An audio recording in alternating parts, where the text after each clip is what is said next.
بسم الله الرحمن الرحيم الحمد لله والصلاة والسلام على رسول الله أما بعد السلام عليكم ورحمة الله تعالى وبركاته. My topic today is about contemporary Islam in Australia and Indonesia. And I'm going to talk about the concept of contemporary as opposed to that of the old, so to speak, or the traditional. But first, let's begin with definitions. If we look at the term contemporary, it means living or occurring at the same time, or modern, or living in the moment, living at this time as we speak. So contemporary gives the impression, it gives the connotation, it gives the understanding of something that's new, something that is now, and something perhaps that outdates that which came before. However, we mustn't always think of that which is contemporary to be always necessarily good.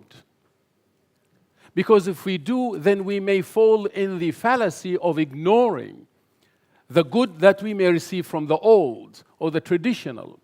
And so despite the fact that humans have made a lot of progress in the contemporary world, but also we have caused a lot of damage to our Mother Earth or to this planet that we live on, through our approaches, through our perhaps neglect, we have caused more damage to this earth in the last maybe 200 years than humanity has done for decades.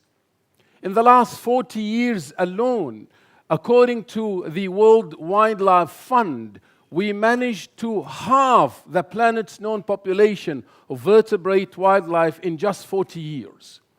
That's contemporary.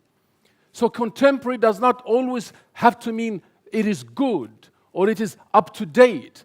The way the Aboriginal people, for example, in Australia, they managed the country, the environment for 65,000 years was superb, was much more brilliant than the way we have done now in the contemporary time.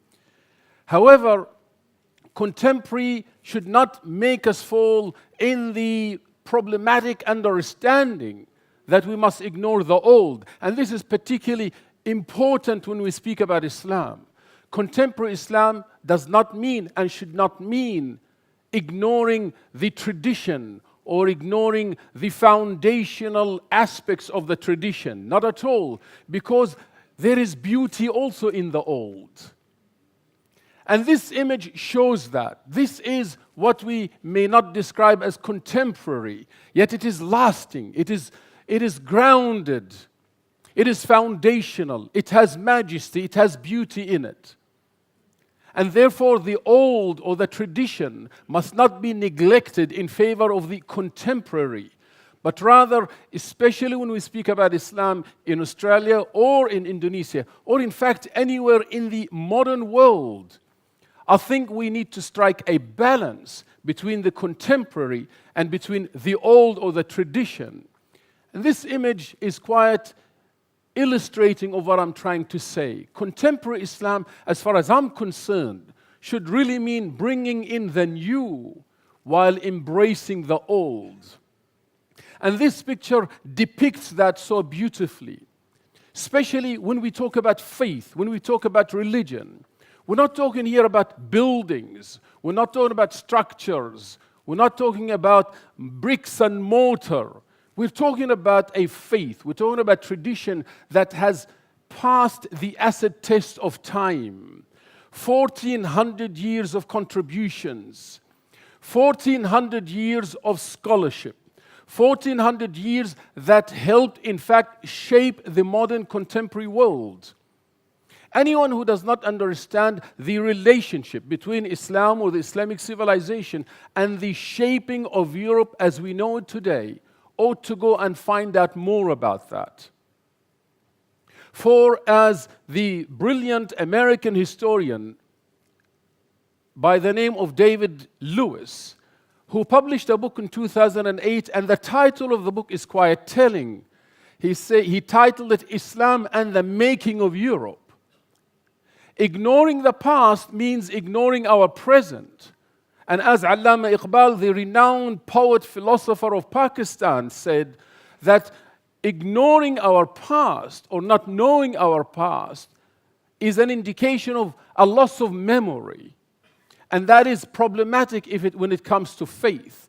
So when it comes to Islam, today we must be cognizant and aware of the tradition. We must be grounded in the tradition. We must understand the framework, the principles, the fundamentals. Yet at the same time, we have to be aware of the present. And we have to allow the past to work with the present. We need to bring the new while embracing the old. That is why I believe contemporary Islam should be grounded, yet contextual. Grounded in the sense we cannot compromise the foundational principles. These are universal principles, and they should be able to be applied anywhere and anytime. This is the meaning of grounded. Grounded, foundational principles that are universal and cannot change. They are established. They withstood the test of time. The universal principles that apply anywhere and anytime, and that give us a framework within which to bring the new contemporary understanding of Islam. And this contemporary understanding of Islam needs to be aware of the traditional, yet at the same time relevant. It has to be contextual. It has to be premised on the old, on the foundational fundamentals of the old. And when we bring the old and the new, we will have a beautiful mix. Just like in this, the only masjid designed by a woman architect, where she brought the old and the new, the old aspects of Islamic architecture with the new aspects of modern contemporary architecture. And the result is astounding. The result is beautiful. Or this grand mosque that you see in Abu Dhabi, the Sheikh Zayed Mosque. It is old and new, elegant and majestic, elements of the old but elements of the new. It is universal in its approach, and that is what contemporary Islam should be. Universal in its approach, flexible in its way, able to reflect the urgency and the need of the time, yet at the same time it has to be beautiful. There is a sense of ugliness to the Islam that is being proposed by many parts of the Muslim world today. And the practices of Muslims, unfortunately, has given a beautiful tradition an ugly flavor.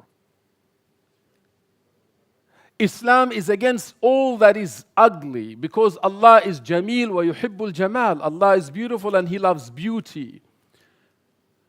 And so Islam in itself, contemporary or otherwise, must reflect that beauty.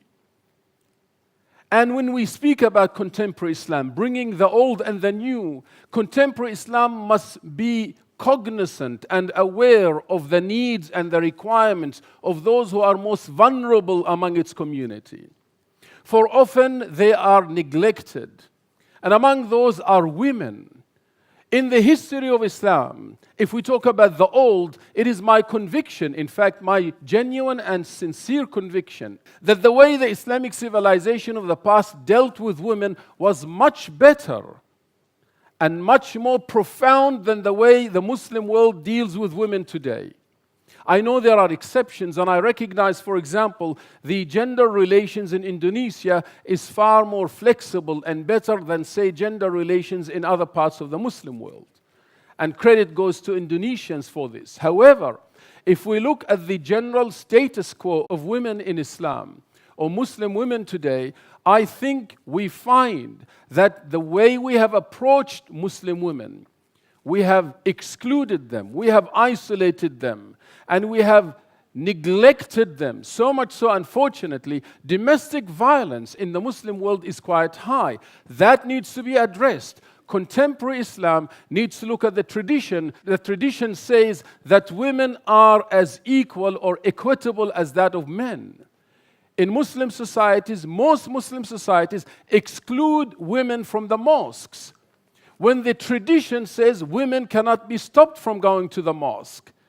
This is when culture comes in the name of Islam. Contemporary Islam needs to be able to filter culture which is contrary to the tradition in order to allow for an interpretation of Islam that is not only consistent with the tradition, but is aware and cognizant of the relevance of today. We do not have in the Muslim world female Muslim scholars as they did in the past, for example. Now, the greatest and most sophisticated science in Islam, as all of you would know, is ilm al-hadith, the science of hadith. The science of the hadith is the most sophisticated.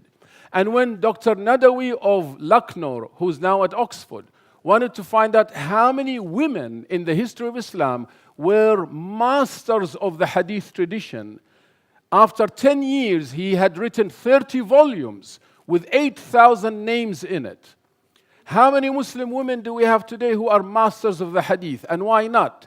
It is because of a failure of contemporary Islam in its institutional infrastructures, in the way we have looked at education. Contemporary Islam needs to look at education and our institutions in a dramatically different way, as I will mention in a second. But also our youth. Contemporary Islam needs to be aware of the needs of the young people.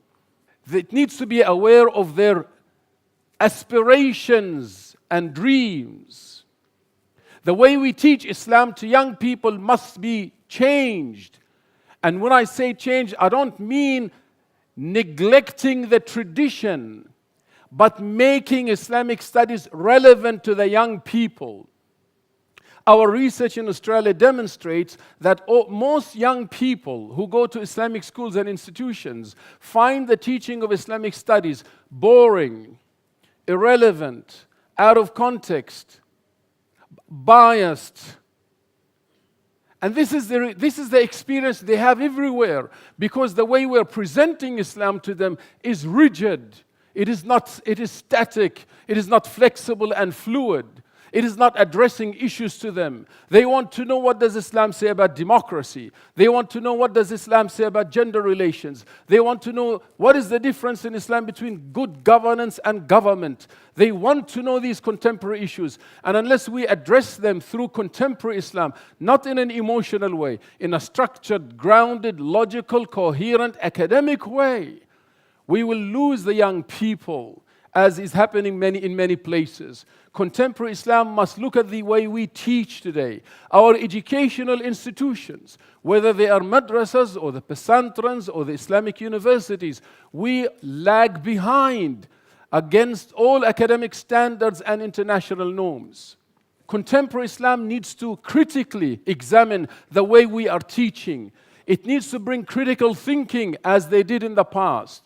One of the hallmarks of Islamic civilization was its capacity to allow disputation and differences of opinions.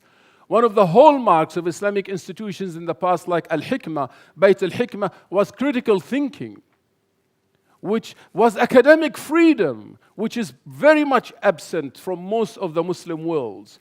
Contemporary Islam also must be able to engage with existing governance models. We need to be able to be brave, to look at the governance model of democracy, for example, and see what is compatible in democracy in terms of Islam. And there is a lot of compatibility. And take that which is compatible. The tragedy in the Muslim world today, by and large, is that there is bad governance. And Islam has distinguished in the past the difference between good governance and government. Interestingly, in Sharia, if you study Sharia objectively, if you study the Quran and the Hadith objectively, it does not give us a prescription of a government. It doesn't tell us what a government should look like, but it tells us principles of good governance.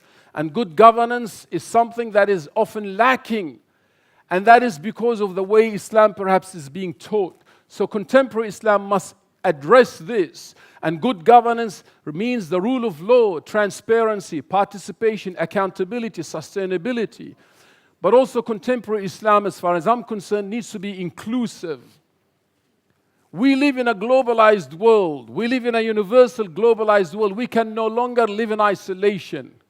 Inclusivity means acknowledging the existence of other faith traditions, working with them. Inclusivity means acknowledging difference, but working together for the common good. And accepting people based on their credibility and their qualities, not based on their religious values or faith. This, to me, my friends, is what perhaps is contemporary Islam. and I hope this has been useful. Thank you very much for listening.